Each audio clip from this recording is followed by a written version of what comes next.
Hey everyone, this is Vishal Goyal from NJIT solutions limited. तो आज मैं बात करने वाला हूँ कि हमारा जो सीआरएम का अपकमिंग रिलीज आने वाला है उसके अंदर हमें क्या क्या नया और इंटरेस्टिंग फीचर्स देखने को मिलने वाला है उसके बारे में।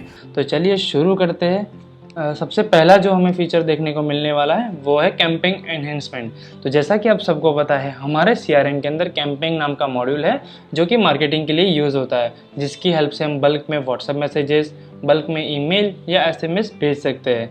तो चलिए देखते हैं इसके अंदर हमें क्या क्या नया देखने को मिलने वाला है। सबसे पहले अगर मैं कैंपिंग क्रिएट कर रहा हूँ और उसके अंदर कोई टेम्पलेट सिलेक्ट करता हूँ, जैसे मैंने यहाँ पे फ्यूचर मार्केटिंग डेमो 2 वाला जो टेम्पलेट है वो सिलेक्ट किया, तो सिस्टम जो है वो मुझे इंडिकेट कर रहा है कि ये वाले टेम्पलेट को मैं व्हाट्सएप या एसएमएस कैंपेन के लिए यूज़ नहीं कर पाऊँगा। क्यों? क्योंकि मेरा जो व्हाट्सएप टेम्पलेट है वो एम्प्टी है और एसएमएस टेम्पलेट है वो भी एम्प्टी है। एडिशनली हमने यहाँ पे एक और फीचर ऐड किया हुआ है इसके साथ कैंपेन मॉड्यूल के अंदर चेन लॉग का, जिसकी हेल्प से पर्टिकुलर जो कैंपेन है उसके अंदर किसने और क्या क्या चेंजेस किए वो हमें देखने को मिलेगा।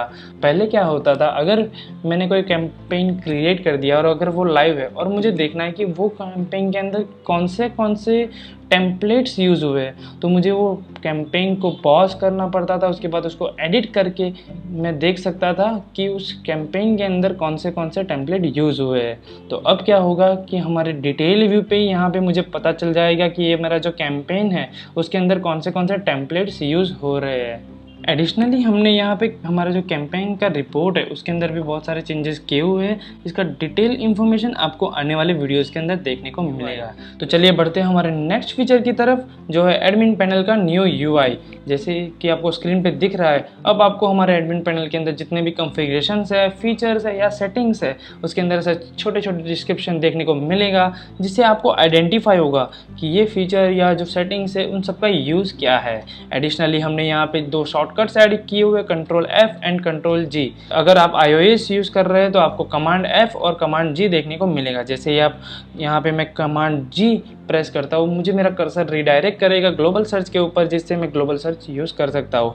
अगर मैं यहाँ पे कमांड F प्रेस करता हूँ तो मेरा जो कर्सर है मुझे रिडायरेक्ट कर रहा है एडमिन पैनल के सर्च के ऊपर, जहाँ पे मैं कीवर्ड्स के थ्रू कोई भी कॉन्फ़िगरेशन या सेटिंग या फीचर्स को फाइंड कर सकता हूँ। लेट्स सपोज मुझे अगर मेरे CRM का इंटीग्रेशन करना है इंडिया मार्ट के साथ, लेकिन मुझे पता नहीं है मुझे कहाँ जाके करना है, तो मैं यहाँ पे सिंपली लिखूँगा इंडिया मार्ट, तो ये मुझे इंडिकेट करेगा कि मैं यहाँ पे मार्केट प्लेस के अंदर जाके मेरे CRM का जो है इंटीग्रेशन कर सकता हूँ। लेट्स सपोज अगर मुझे किसी मॉड्यूल के लेआउट को कॉन्फ़िगरेशन करना है, तो मैं सिंपली यहाँ पे लिखूँगा लेआउट। ये मुझे इंडिकेट कर रहा है कि मैं स्टूडियो के अंदर जाके कर सकता हूँ। तो चलिए मैं एक लेआउट को कॉन्फ़िगरेशन करता हूँ, जहाँ पे मैं आपको बताऊँगा हमारे थर्ड फीचर के बारे में।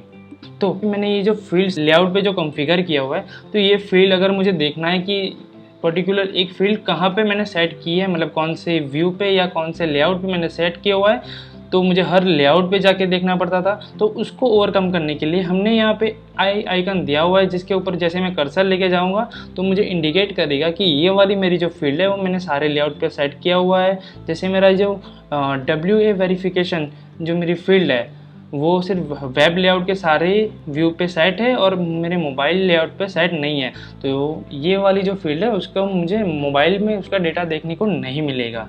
एडिशनली हमने यहाँ पे जितनी भी प्रॉपर्टीज़ है उसके अंदर भी एक आई आइकन दिया हुआ है। अगर मैं कोई नई फील्ड क्रिएट कर रहा हूँ तो मुझे अगर पता नहीं ये सारी जितनी प्रॉपर्टीज़ है उन सब का क्या यूज़ है, तो ये यहाँ पे इन्फो आइकन दिया है, जिसके ऊपर जैसे मैं कर्सर लेके जाता हूँ तो मुझे इन्फॉर्मेशन शो करेगा कि ये पर्टिकुलर प्रॉपर्टी से को अगर मैं अनेबल करता हूँ तो उसका क्या यूज़ होगा। तो चलिए बढ़ते हैं हमारे नेक्स्ट फीचर की तरफ, जो है ऑटो डिस्ट्रीब्यूशन। अगर मैंने अपने CRM का किसी भी मार्केट प्लेस के साथ इंटीग्रेशन किया हुआ है, चाहे वो जस्ट डायल हो गया, चाहे वो इंडिया मार्ट हो गया, और वहाँ से मेरी इंक्वायरीज़ आ रही है, या तो मैंने अपने CRM का अगर इंटीग्रेशन किया हुआ है मेरे वेबसाइट के साथ और वहाँ से भी अगर मेरी इंक्वायरीज़ आ रही है, तो उन सारे रिकॉर्ड्स को मेरे एजेंट्स को ऑटोमेटिकली एलोकेट करने के लिए ऑटो डिस्ट्रीब्यूशन फीचर हेल्प करेगा। तो ऑटो डिस्ट्रीब्यूशन फीचर हम एडमिन पैनल के अंदर देखने को मिलेगा। अगर मुझे फाइंड करना, मैं सिंपली कंट्रोल F करके यहाँ पे ऑटो डिस्ट्रीब्यूशन लिखूँगा तो ये मेरा सिस्टम मुझे इंडिकेट करेगा आप यहाँ से जा सकते हैं। तो अभी के लिए हमने ऑटो डिस्ट्रीब्यूशन के अंदर 2 मेथड्स दिए हुए हैं, round robin and list busy.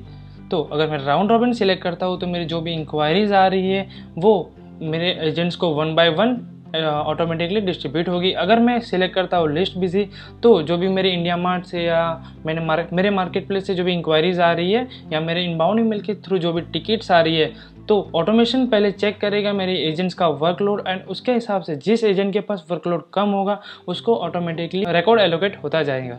तो अगर मैंने सिंपली ये रूल क्रिएट कर दिया और मैं इसको सेव कर रहा हूँ और मुझे इस रूल को अप्लाई करना है मेरे जो इंडिया मार्ट से मेरी जो लीड्स आएंगी वहाँ पे, तो मैं सिंपली चला जाऊँगा मार्केट प्लेस में और वहाँ पे जाके क्रिएट करूँगा और यहाँ पे सिलेक्ट करूँगा इंडिया मार्ट। और जैसे मैं यहाँ पे लीड सिलेक्ट करता हूँ मुझे एक पैनल देखने को मिलता है अप्लाई डिस्ट्रीब्यूशन रूल नाम का, जहाँ पे अगर मैं सिलेक्ट कर देता हूँ तो जो मैंने रूल सेट किया है ऑटो डिस्ट्रीब्यूशन के अंदर वो यहाँ पे अप्लाई हो जाएगा। तो मुझे कमेंट करके ज़रूर बताना कि इतने जो फीचर हमने बताए उसमें से आपके बिजनेस को कौन सा ज़्यादा यूज़फुल होगा। Thank you so much for watching this video. Bye.